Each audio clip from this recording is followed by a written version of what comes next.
thinking about as you exit your company or start a new venture, just like how do you get out of your comfort zone so you keep learning? Welcome to Honest eCommerce, a podcast dedicated to cutting through the BS and finding actionable advice for online store owners. I'm your host, Chase Clymer, and I believe running a direct-to-consumer brand does not have to be complicated or a guessing game. On this podcast, we interview founders and experts who are putting in the work and creating real results. I also share my own insights from running our top Shopify consultancy, Electric Eye. We cut the fluff in favor of facts to help you grow your e-commerce business. Let's get on with the show. Hey everybody, welcome back to another episode of Honest eCommerce. Today, I'm welcoming to the show a gentleman with multiple titles, Kevin Tighe. He is the co-founder over at Beachly Brands, which was then acquired by Retention Brands, which he is now an advisor at, and now he is currently serving as the head of growth over at BUBS Naturals. Kevin, welcome to the show. Yeah, Chase, thanks for having me. It's been a long time coming. We tried to do our first show at Sub Summit, and that got ruined by, I think, United Airlines, and then, yes, with the plane delays, but now glad we could circle up and get this done. Absolutely. And I always like to shout out when I meet people at conferences on the show. I tell people, get out there and meet people in your environment, and you just never know who you're going to bump into and how they're going to help you. So Sub Summit, I think I even told Chris George this the other day. I was like, that's the most slept on show that's out there. It's such a good one. Oh yeah, it's fantastic. One of my favorites of the year. Awesome. So let's just start at the beginning. Take me back in time to the inspiration and the ideation of Beachly Brands. What was going on in your life? Where'd this come from? Yeah, great question. So to go way back, I guess I consider myself a serial entrepreneur. I launched my first venture while I was in college. And since then, I've had a number of ventures, mostly failures, but a few successes along the way, Beachly being one of them. Beachly, I launched that back started working on the idea in 2014, launched into a very small beta in 2015, and officially rolled it out in 2016. So I've been doing that a long time.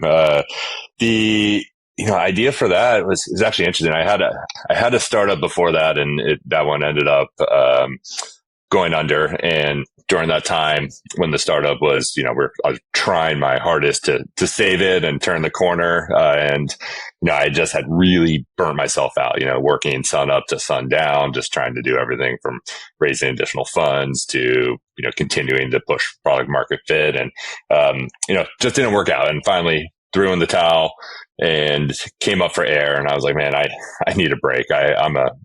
I lived at the time in Manhattan Beach, so I lived by the ocean. I wasn't going to the ocean, wasn't going to the beach. I'm big into health, fitness, surfing, water sports, wasn't doing any of that. So I wasn't really in a good place, mentally or physically. And I decided to go and take a trip to Hawaii and unplug. And while I was there for about a week, I just reconnected with the things that really make me happy, which is, the ocean, the beach culture, just being active, healthy, eating well, all that good stuff. And I came back from that trip actually reinvigorated. I decided, you know what, I got another startup in me, and I'm going to start looking for concepts that really align with my lifestyle and helping other people in their lifestyles as well. So I really, for that, I wanted to start with building something around the beach culture, and other active lifestyles. So started testing and looking at, coming up with a bunch of different concepts, and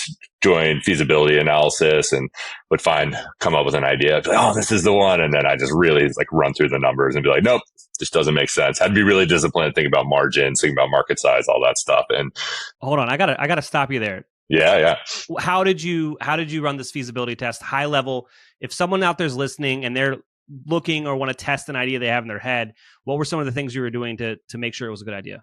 Yeah, and this is actually so important when coming up for your idea. So the whole idea of the feasibility analysis, it's kind of an obvious thing, but back in college, I went to USC for undergrad, and I did the entrepreneurship program, and it was 4 classes all around entrepreneurship. And the second class was feasibility analysis. So the first one, you come up with an idea, and the second one, they made you do a number of things, and your final was creating like a 30, 40 page feasibility analysis. And you got an A if you could find a customer. So I have someone to sign some sort of LOI. But yeah, so for me, it was really going through market size was really important. Just that's something that as I was younger, you think 100 million is a big market or 50 million, like that's tiny. Like you need billions, tens of billions, or more, for a market size. So understanding the market size and being realistic, like what is of that market? What is your TAM, your total addressable market? Like realistically, what does that look like?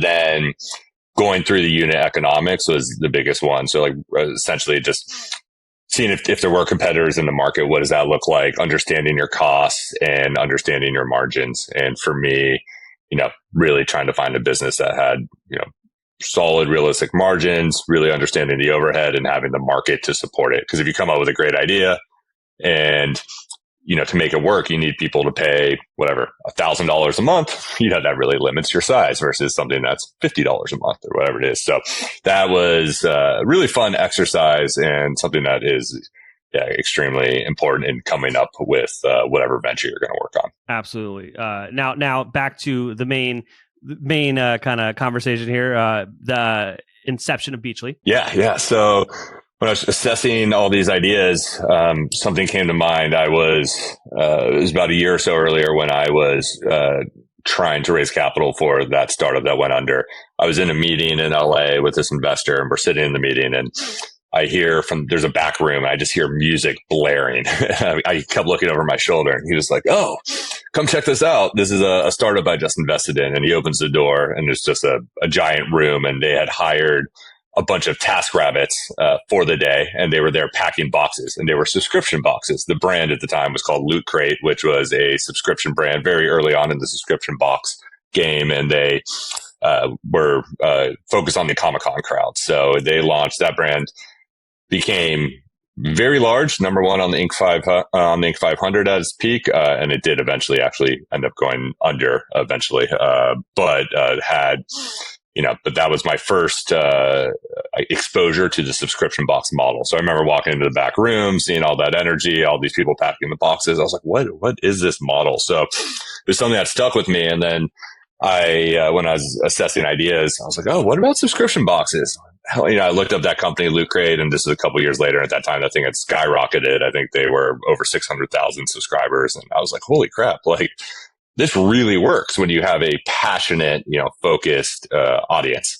So that was at the time my light bulb moment, and I started assessing that business model. No one had done that in the surf, beach lifestyle, or action sports space. So, surf industry is a good market size, but I knew to really get there would need to branch off and being able to see that there was a whole open gap in action sports.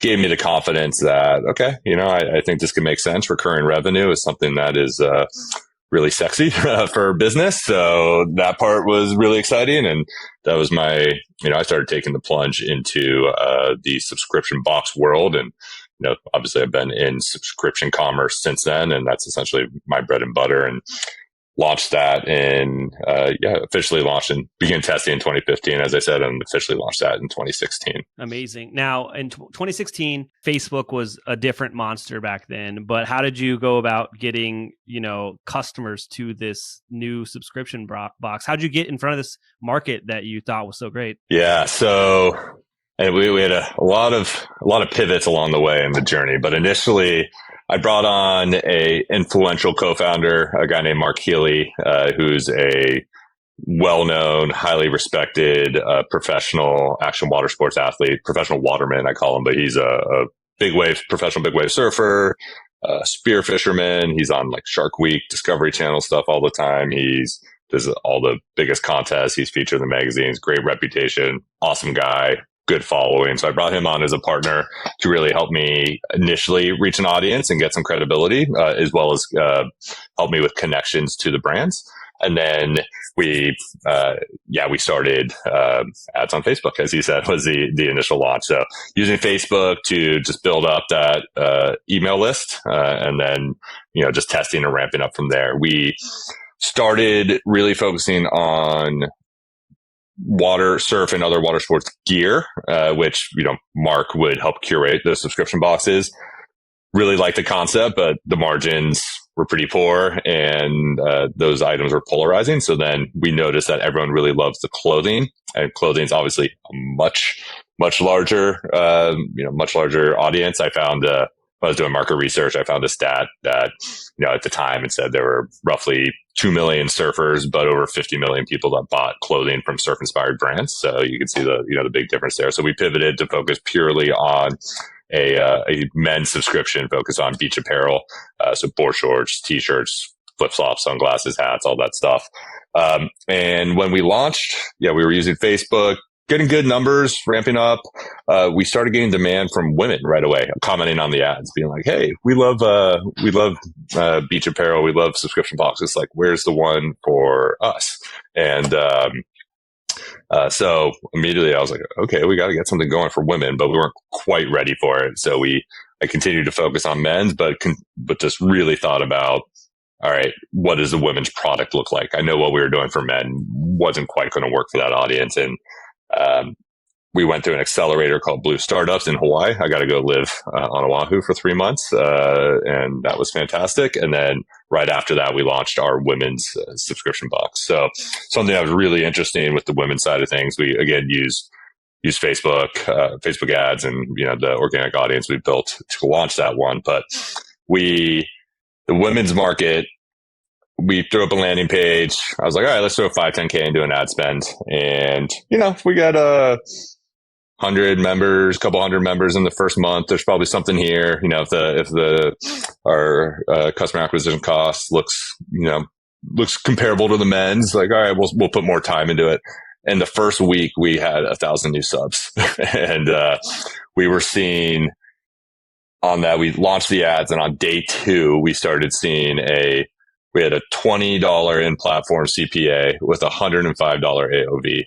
And I was messaging with my team members and the guys at the agency I was working with, and we were just texting. We're like, "Oh my God, like, we're just printing money right now." We're like, "Just go, spend, spend, spend." So we just ramped up the spend and really started off to the races from there. We pivoted where we still have our men's subscription, but all the money has gone to the women since then, and really focus on building and growing that out. And the women's box took 1 month to eclipse our men's box, which we had for like 2 years. That's so funny, but I kind of saw where it was going as you started to talk about it. Well, what we'd see on the women's, you would run an ad, and men's barely any comments. You get likes and shares. The women's, we'd have a comment, they'd comment and they'd take 3 friends and they'd be like, "OMG, we need this." And I would never tag, be like, "Chase, hey buddy, we got to get this." We don't interact like that. So you paid for 1 impression, and now you just got, 3 others in basically a referral, on top of it. So that was where you got a lot more virality from that market, which was really interesting just to see that in Facebook.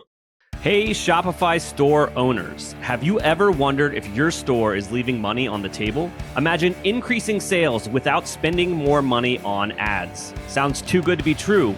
Well, it's not. I'd like to introduce you to StoreTester. StoreTester is a done-for-you conversion rate optimization service for Shopify merchants. Could your store benefit from increased conversion rates, higher average order values, and improved revenue per visitor? StoreTester could be the perfect partner for you. From ideation to implementation, this full-service A/B testing service takes all of the guesswork out of improving Shopify stores. StoreTester does all the work for you while offering month-to-month transparent fixed pricing. It gets even better. They believe in their service so much, they're offering the first test for free for qualified merchants. Let me repeat. The first test is free for qualified merchants. Curious to see if you qualify for a free test? Reach out today. Visit StoreTester.com to schedule an intro call. That's www.StoreTester.com. Schedule an intro call today to see if you qualify for a free test. Hey everybody, today's podcast is brought to you by Intelligems, the ultimate profit optimization tool for Shopify merchants. I'm telling you this, obviously I own an agency. We use Intelligems when we're running split testing and CRO stuff for all of our clients. Are you looking to maximize your profits? Intelligems offers data-driven solutions to optimize your content, prices, discounts, and shipping rates. Join over 500 happy clients who have seen significant improvements. With Intelligems, you gain control over your e-commerce economics, boosting your profit per visitor by an astonishing 36%. But that's not all. Intelligems users report a 54.62 increase in revenue per visitor and a remarkable rise in conversion rates. How does Intelligems do it? Through a suite of tools that allows you to A/B test everything on your Shopify store, from landing pages to product prices and shipping rates. Imagine testing new layouts, offers, even a new Shopify theme with ease. We're testing a new landing page for our client on a new theme versus an old landing page on their old theme right now. Intelligems empowers you to find the perfect price point for your products and optimize your shipping strategy. But there's more. Boost your average order value with customized campaign offers and discover if your customers prefer free shipping or a lower list price. With over $100 million in incremental profit generated, they have over 1.5 billion transactions ran through their software. They have over 400 million shoppers that have gone through their test. Intelligems is not a tool, it's a game changer for your business. Are you ready to transform your Shopify store's profitability? Book a demo today at intelligems.io. Empower your brand to reach new heights. Again, that's Intelligems, giving superpowers to your customer acquisition, retention, and overall profitability. Absolutely. And we're going to skip a couple steps here because there's just so much ground I want to cover with your career. So you guys have a hit on your hand. Let's be real. It's working, things are going good. When does the idea of an acquisition come into play? I think as an entrepreneur, it's in your mind from day one always. But yeah, it was 2021. Right after 2020, everyone had a boom. We had a really good 2020, but we were actually fairly conservative. I consider we had real growth versus fake growth, in that I was concerned about inventory and everything going on with what was coming over, happening overseas. So we had a really good year, but we didn't go crazy. So I felt we had sustainable growth at that time. So 2021, we were profitable. Things were looking really good. This was obviously pre iOS 14, and so I hired a ex-investment banker to do a market check for me, not actually to go out and run a process, but just to go and test and see what the market looked like. And I got some good feedback. The feedback was we weren't big enough. So I was like, all right, we need to lean in a little bit more. And I spent, focus on growth for another year or two, and then was considering, do we raise capital to push more growth, expand into, new markets, and while I was doing that, we encountered a group called Retention Brands and had some great conversations with them, and they were looking to do acquisitions. So we did end up closing a deal where we sold to them in 2023. Absolutely, and that's we met earlier this year. Yep. But you were still over at Retention Brands. So obviously, building a company and selling it and kind of living that lifestyle is a lot of entrepreneurs' dreams, but you actually went over and continued working for Retention for a while, but you tell me what you did. I don't want to tell your story. Oh, sure. Yeah. So Retention acquired us and really liked the founders and the team. And so I came on board as COO of the portfolio. So we had Beachly, we had Birchbox, and another subscription brand called Alltrue. And then they're working on a deal for another one right now, but spent about a year and a half over there as COO and working on the operations. And then just about 3 weeks ago, I actually decided to make a change, and I'm still a advisor over Retention Brands and work on Beachly quite a bit. But I joined a new team called BUBS Naturals as head of growth. Great company here in North San Diego, based in Encinitas.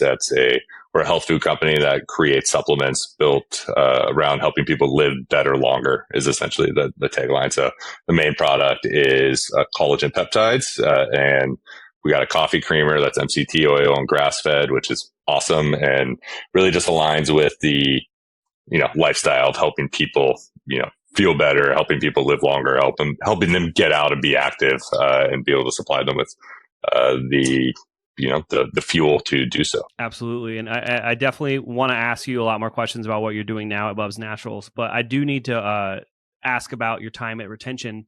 What was,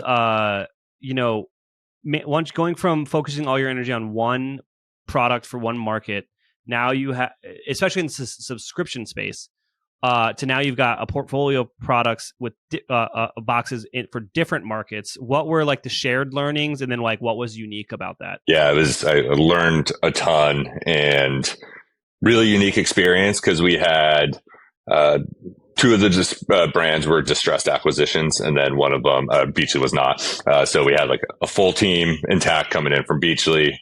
Birchbox had no team. Alltrue had part of their team coming back. So that was a really interesting experience trying to mesh these teams and build an operating system that would work across the brands.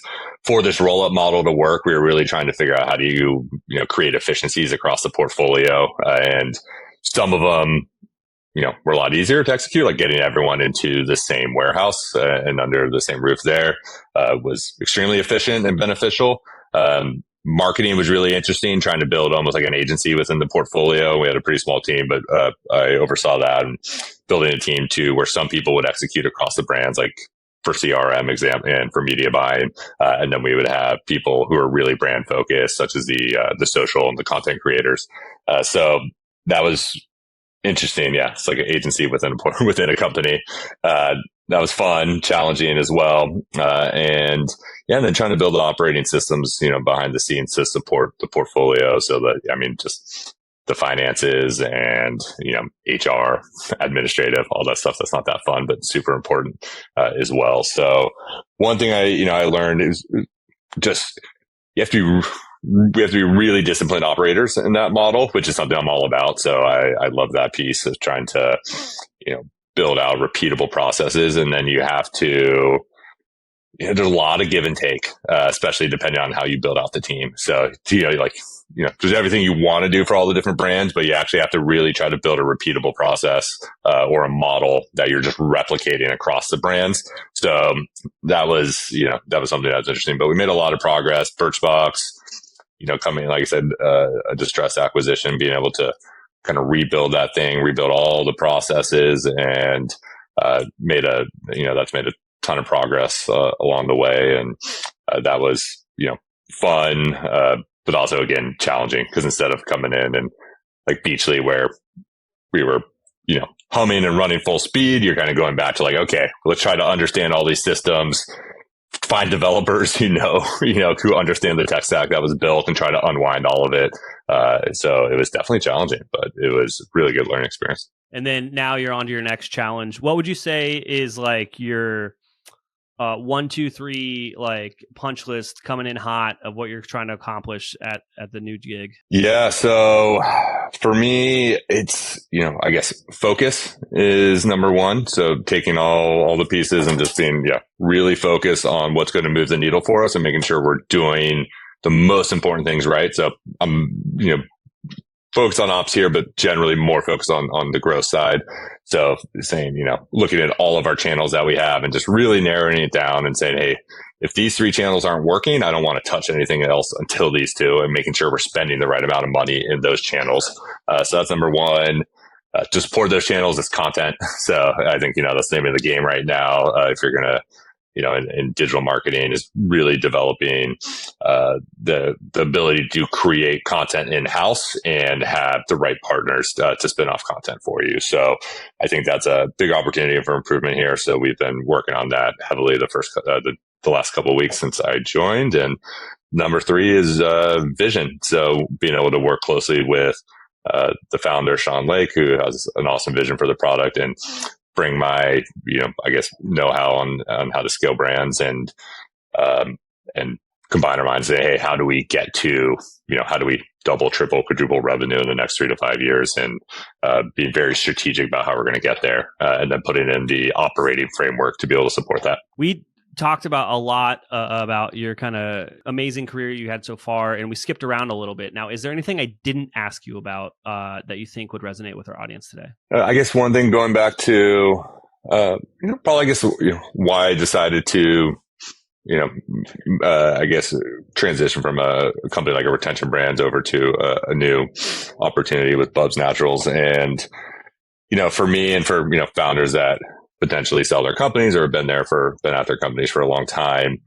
You do get that 7-year itch a little bit, but I loved everything we were doing at Beasley and at Retention Brands, and I saw a huge opportunity. But for me, it's, again, going back to that feasibility analysis, and you always have the itch to build and like rebuild. So I was looking at what's that, what are the next opportunities and where can I learn about a new market? I've been in subscription boxes for so long that I can check that box. So I wanted to take what I learned from subscription, because again, recurring revenue is extremely powerful and can be applied across a lot of industries nowadays.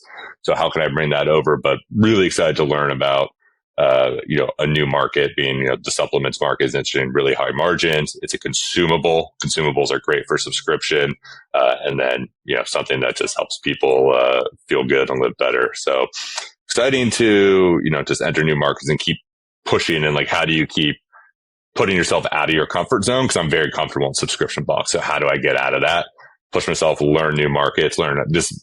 Amazon's new to me. So rolling my sleeves and getting into Amazon is something that's exciting, because subscription boxes don't work great for Amazon. So, just again, I think thinking about as you exit your company or start a new venture, just like, how do you get out of your comfort zone so you keep learning? Well, I think it's just insanely self-aware, and it goes to the power of you as an operator, is just knowing where necessarily I wouldn't call it a weakness, but just like where it doesn't excite you, and you're excited about the building aspect, and you recognize there are probably people that are better operators that are going to maintain something that's already at a certain level, and you want to get back down into the trenches, and that is such self-awareness and such a great know-how to have of like, this is where I could shine the best instead of wasting my talents elsewhere. Yeah, and it's I think all these entrepreneurs have a lot of itch to constantly build, and not that we were building a lot of great things at Retention Branch, just in a different way. So being able to build in a new market, I think was a great opportunity just to learn and continue to grow my skill set. Absolutely, Kevin. Awesome. Now, quickly, the new place, BUBS Natural. If I'm curious to check out the products over there, you mentioned a lot about them a little bit ago. Where should I go? What should I do? Yeah, just go to bubsnaturals.com and check out the collagen. The coffee creamer is fantastic. And starting November 1st, we're going to have a really good slate of holiday deals coming your way. So also keep an eye out for that, for some good gift purchases and other little discounts and offers coming out. Awesome, Kevin. Thank you so much for coming on the show today. Yeah, thanks for having me, Chase. And I'll see you at Sub Summit again next year. We can't thank our guests enough for coming on the show and sharing their knowledge and journey with us. We've got a lot to think about and potentially add into our own businesses. You can find all the links in the show notes. You can subscribe to the newsletter at honestecommerce.co to get each episode delivered right into your inbox. If you're enjoying this content, consider leaving a review on iTunes. That really helps us out. Lastly, if you're a store owner looking for an amazing partner to help you get your Shopify store to the next level, reach out to Electric Eye at electriceye.io/connect. Until next time.